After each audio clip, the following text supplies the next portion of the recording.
Good evening to all of you, and welcome to Vihara Buddha Gotama. I guess for a number of you, this is the first time you're here. Sit comfortably. Brother Bhakstan asked me to speak on a few topics and answer a few questions. So I will try to do that. And I'm sure you all are quite tired, so I'll try to do it as soon as I can, and after that you can ask questions, anything about the Dhamma. Okay, the first topic I'd like to talk about is can a lay person be totally liberated from the cycle of rebirths in this lifetime? That depends whether a lay person can be totally liberated. Depends on what. There is a sutta where the Buddha compared the attainment of the various stages with the threefold training. Threefold training is a training in the Sila, Samadhi and Panya. Sila is virtue or moral behavior, and Samadhi is concentration, and Panya is wisdom. So the Aryan Eightfold Path can also said to be Sila, Samadhi and Panya. Now in the Anguttara Nikaya 3.86, the Buddha said, what level of Aryahood you attain depends on these three things. Sotapanna, first fruit, Arya, and Sakadagamin has perfect Sila. Perfect Sila and the Aryan Eightfold Path is generally considered to be right speech, right action, right livelihood.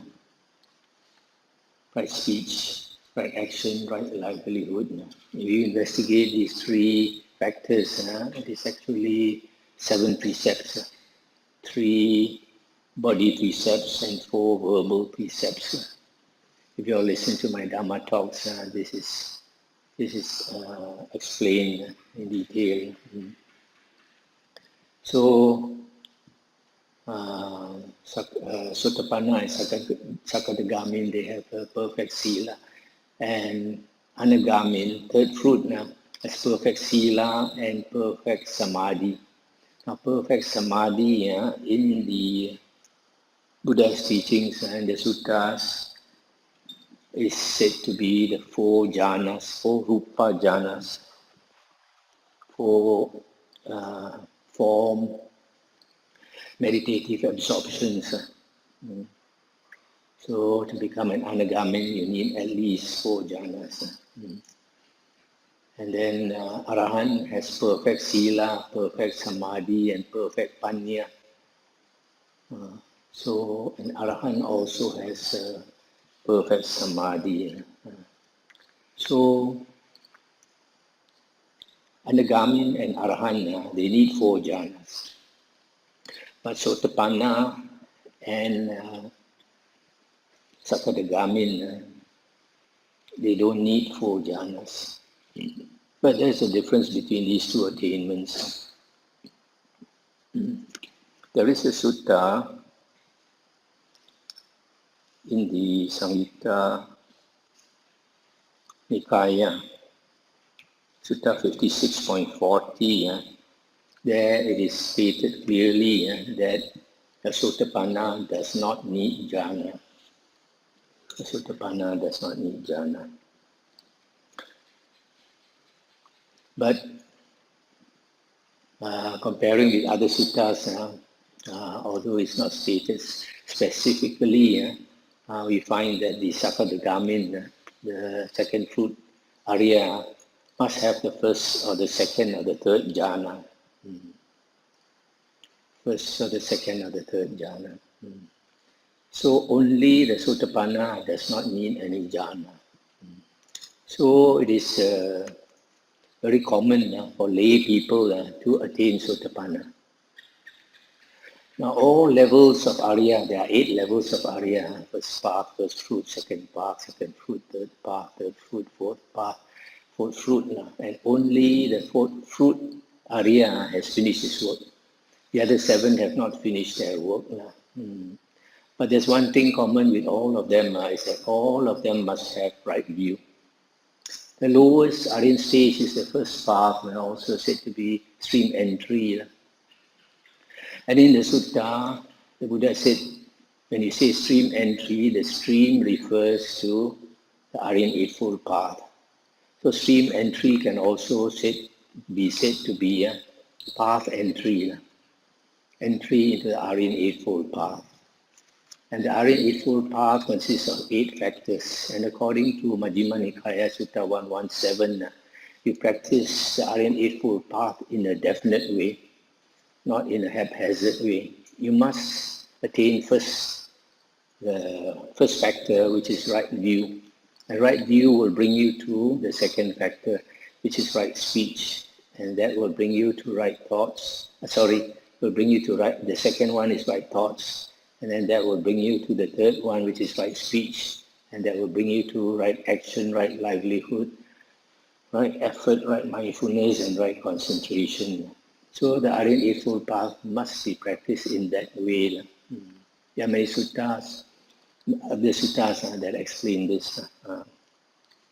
So for a lay person, it's very easy to attain stream entry if you are an intelligent person, an intelligent, straightforward, honest person. There's one sutta where the Buddha said, let an honest, let an intelligent, honest, straightforward person come to me. I will teach him the Dhamma. So only this type of person can understand the Dhamma and attain stream entry. So this Sotapanna, the sutta say, once you attain the path, it takes some time before it turns to fruit. Later books like the Abhidhamma, it says, immediately once you attain the path, you will attain the fruit, the next conscious moment. It's a very serious contradiction with the suttas. A lot of people, they believe the Abhidhamma is the true teaching of the Buddha. If you can find just one contradiction with the suttas, you know it's Abhidhamma is not the Buddha's teaching. It was written much later. Historians have verified this. Now, how is it different? If a person attains the path and immediately it turns to fruit, that means you have no chance to do offering, dana, to a path attainer. Yeah? Because once he attains path, before you can offer anything to him, it's already turned to fruit. Yeah? So there's no chance at all to do dana to a path attainer. But in the suttas, it is very clear that you can do dana to a path attainer.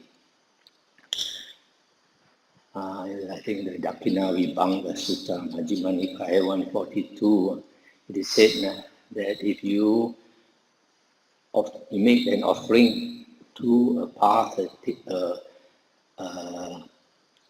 attainer, the merit is much more than you do dana to a whole lot of putujana, ordinary worldly.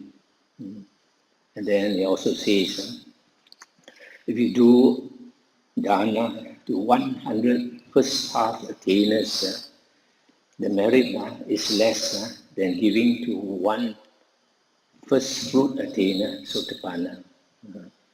And giving to 100 Sotapanna, the merit is less than giving to one second path attainer. Similarly, like that.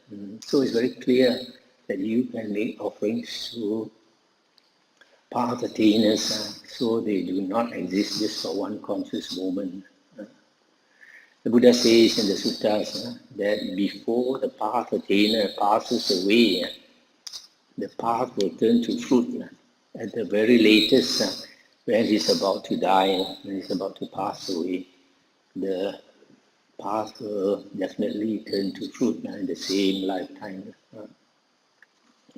So now, can a lay person attain Sakadagami?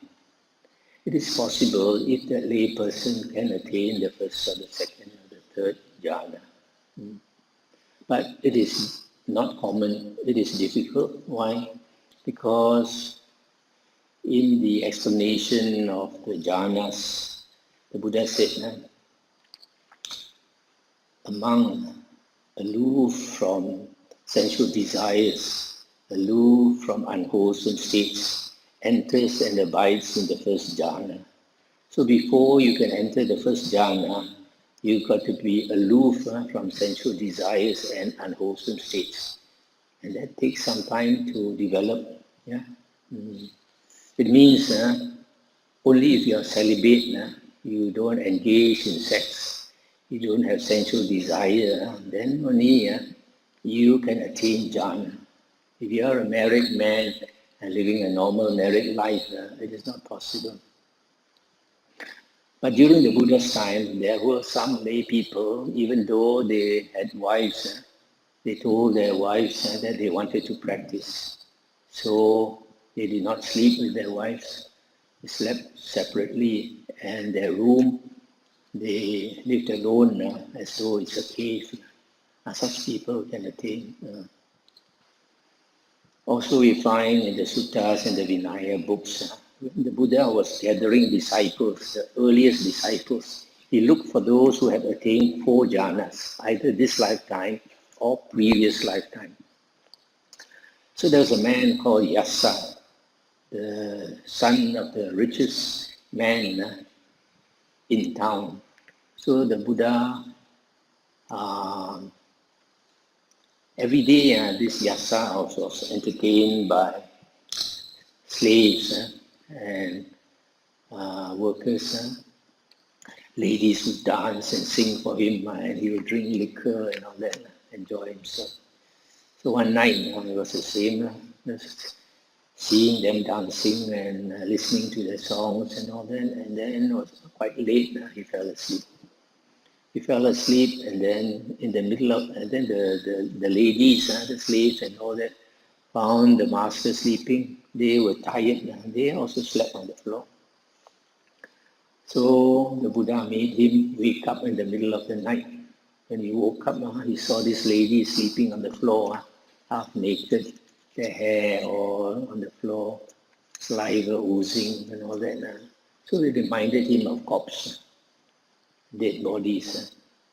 So he muttered to himself, dukkha, dukkha. This means in a previous life he was an ascetic who contemplated corpses. So because he saw dukkha in the house, he walked out of the house. And the Buddha made him slowly walk to the main gate of the city. And the gates of the city opened by themselves. And then he walked out into the forest. The Buddha was waiting for him in the forest. He walked straight to the Buddha and muttering, dukkha, dukkha. And the Buddha said, Yassa, come and sit here. There's no dukkha here. So he sat beside the Buddha, and the Buddha taught him the 4 Aryan truths, gave him an introductory talk on the Dhamma. And then just listening to that first talk, he attained stream entry. The next morning, the father was looking for him, came to the same place, and the Buddha used his psychic powers to shield Yassa from the father, so the father could not see Yassa. So the father asked the Buddha, have you seen my son Yassa? Then the Buddha said, you sit down here, in a short while you will see him. When he heard that, he believed the Buddha, so he sat down. The Buddha preached to him the same Dhamma, basically on the 4 Noble Truths. Listening to it, first time he attained stream entry. So you find from the Suttas and the Vinaya, it's not difficult for lay people to attain stream entry, provided they listen to the right Dhamma, the original discourses of the Buddha in the five Nikaya.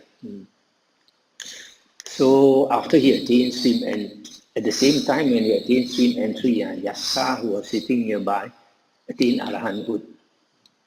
No meditation, just listening, attained arahanthood. Then after that, the Buddha let the father see the son. Then the father was very happy and then told Yassa, he said, your mother is pining for you, so worried, you better go home quickly. And the Buddha told the father, Yassa is a different man now. He has like attained arahanthood. So the father understood. So you see, once a lay person attains arahanthood, he cannot go back to a normal lay life. Why? Because that self, he has eliminated the self. That old lay person self has died. So it's become a new person. The Buddha said, once a person has attained like path or fruit, then his previous lay person has died. And he is reborn from the mouth of the Buddha. Having heard the words of the Buddha, he is reborn as a different person, an Arya.